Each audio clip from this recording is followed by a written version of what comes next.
Alright troops, how's it going? So this is my update video. In my last video I got this, the Naviforce NF8057. Now I've now worn this for a day and I'm going to give you my overall opinion. Yesterday I gave this a 10 and based that on, you know, the aesthetics, the feel, the practicality of the whole thing. And I'm pleased to say it still remains a 10. Now, some of the things I didn't notice is on the watch face, on the second hand, there's another little logo. I didn't notice that, and I didn't notice it because there's this black inner dialing. Now, this isn't the easiest of things to read. You have to be watching for the outer hands to read the time instead of, you know, for example, on this one, the whole thing stands out over the dial. This, you've only got the end. This black inner bit, I will say, does confuse matters a little bit, but overall, I'm still very, very, very pleased. It just feels a really nice watch. This is why I set out the channel, was to do affordable watching, to find affordable watches that don't blow the budget. My definition of affordable is anything under £50. You could buy that with disposable income. Now, I'm not saying everyone's got disposable income of £50, but I don't have, you know, £250 to go and buy a watch because I wanted it, I saw it, I fancied having it. I do have a certain allowance of my wage that I put aside for, you know, watch-based projects, and anything up to £50, you know, I would be able to afford to pay it. So, yeah, this one, I did actually, when I checked it, I quoted, I think it was about £12. It was a bit more, but I'd had a strap ordered on AliExpress, which I then got the wrong size, so I immediately cancelled, and they said, you want us to put it on credit? And I thought, yeah, so I'm going to buy something else. So it ended up being a bit more, but overall, we'll call this less than £20.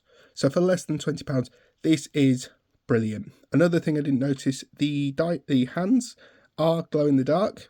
So last night, you know, I turned the light out and I saw it and I thought, brilliant. That's another little thing this watch does.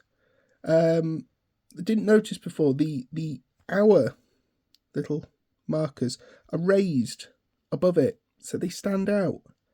And again, I really like that. There's just nothing about this watch I don't like.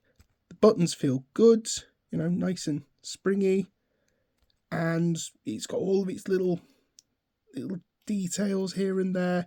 And then it shoots back. Boom. Love it. These do feel quite thin. Now, whether or not they break, I don't know. I really don't. But it's not the end of the world. I can repair that if that does go. That is not a concern at the moment. If anything, I would repair it with some orange leather to really make it pop.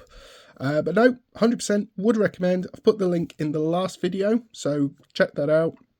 I'll give it a full review, and yeah, I would 100% say buy this. If you wanted a watch that does exactly what a watch does, that is quite unique, you can tailor the colour scheme to what you want, please buy this watch, because it is brilliant. My wife doesn't like it, but it's not for everyone. If you don't like a thick watch or a heavy size strap or square on circle or chronograph, or, you know, don't buy it if you don't want it. But if you're looking at this going, I actually quite like that, then, you know, you've got 20 quid to spend, buy it. Don't take my word as gospel, because there are bits of watches I don't particularly like, but this watch I really like. So this will be something I wear on a regular occasion. In another update, I've got these bad boys back from a previous video. So you'll notice now the straps are a little bit different, and as I noted, there's this Gulf racing style strap. Now, the reason I've replaced this, I didn't initially plan to replace both, but here are the old ones, and you'll notice on this one it's gone, it's perished. Now, cheap straps, of course, we're going to do that. Annoyingly, it has its little logo on these. I actually quite like these better than that. These feel better quality. So this one has like a golf racing style. This was about £6-7 on top of a £13 watch. This again £20, so we're still in that affordable budget watches category. I've worn this one for a little bit because I've been wearing the Naviforce. I haven't really had time. Everything arrived at once. This one came with the Naviforce, and then this one, my wife ordered an AliExpress package, an aforementioned strap that was cancelled. She actually ordered on hers. So initially this one was here, and then this one was actually sat downstairs. So I got to do both at the same time. I only changed this one because I knew that I don't like shiny black, and the more I wore it, the more I thought, actually, yeah, I kind of want something different. So I've gone for a simple blue alligator leather strap, 22mm. I actually like it more than the black. I would still say I'm sticking to my old sort of opinion of things, that I like this one better than this. But overall, two really good watches. Again, this strap was about £5-6, so again it's around £20 total. So we've got those all now to be worn through the week. Now, another thing that I was going to update you on is my watch build. I am making a watch, and it's really bloody annoying. So I have got this case. Now, it looks very familiar. If you know, you know. But I like it because it's got blue, and as we know, I like blue and orange. So I needed a movement to go inside of it. So I got a VK63 chronograph movement. Now you'll notice there it's got Seiko, Oyster Perpetual, Superlative, Chronometer, Daytona. Yeah, it looks all very nice together, doesn't it? But there's a problem. And it's a problem I'm seeming to have is I'm buying things before I'm checking them out, and that's more for me. Initially, it was supposed to have this style. So you had the blue, the silver, and the orange. However, this style is 2mm bigger than this style. And this style does not fit in that case. Despite being for that movement, that case does not fit that dial.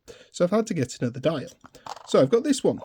Now, when I bought it on the AliExpress, it did not have Seiko written on it. And I'm a little bit annoyed because I don't particularly want Seiko written on it, but it's fine. So, fitted it together, did all the fiddly bits and putting these on, and it does fit. However, you will notice that the hands overlap. The hands will fit this strap, this style, but not this one. So the hands bend in, and now I have to get new hands, which is really annoying because I really wanted to wear this. I've managed to get a Jubilee bracelet. Really nice. Clicks up, opens all the malavi that you would want it to do. So that's on that, with that, and I now have to get new hands. So what I'm going to do is get blue, because it all came as one, this orange, and at least I get to now have blue main hands and orange chronograph hands, which I wouldn't say was too bad. But this is the downside of watch building, is you can buy the parts online and they'll say they're for a certain thing, and yes they are, but there are no... So I've got this dial spare, and there are no real cases that fit it, because this one's too big. So I've got to go back to the drawing board on that one. But we'll get there eventually. It's part and parcel of, you know, being a watchmaker, is, you know, it's learning, trial and error. And I need to make sure that I am 100% when I'm buying it, measuring and making sure it fits. So when this does eventually get its new hands arrive, which will probably be 1 to 2 weeks, I'll be able to put that together and finally have this really pretty nice watch that I've you know, I like this case. I like this style of dial. I like this style of hands. I like this style of bracelet. And I don't have a stupid amount of money to go out and spend on the actual thing that, you know, they're all based off. I wouldn't say it was technically a fake. Now it's got Seiko written on it. That annoys me because it does make me think it's a bit of a fake because it's not a Seiko. So I don't know what I'm going to do about that. I might put the dial on, see how I go, maybe get another one, chop it up. I don't know. I was planning to wear that one on my wrist today, and sadly I've got to wait another couple of weeks, which when you buy things on AliExpress, it is brilliant that they're there, that they're so easy to get, but it's frustrating that you have to wait so long. So that's not a problem. You know, we can deal with that as and when it comes through. But to end the week, yes, it's been a brilliant week because now I've got 3 wonderful watches with which to wear. And I would honestly say, you know, I'm really, really, really pleased. I wouldn't say that they're the best watches in the world. There is nowhere near the quality you'd get from a Rolex or a Omega or anything like that. But we're on this channel looking for budget watches, watches that are under £50. You can wear them, they're a little bit unusual. You don't have to spend silly money to have a great watch collection because its beauty is in the eye of the beholder. I think these are all really, really pretty. That is technically a Hublot Big Bang with a bit of a dodgy face on it, but I like that. I don't hate it. I liked it before I knew it was what it was, and I like it. And I like the strap now, so that's made it better. Again, this is a skeleton watch. Skeleton, mechanical movement, blue hands, what not to love. And then, of course, the Naviforce. But genuinely, I cannot sing the praises of this watch enough. This is in my top 5 favourites. I will continue to wear this through today, even though I've done my wearing of it. I know what I think of it. I'm still going to wear it because I really, really like it. Now, throughout the next video, I have got a watch on its way, but I don't think it's going to arrive. So there's a story behind that, and we'll get there when we get there. But in the meantime, the next video I'm hoping to do will be the rebuild of this watch, the Esquire.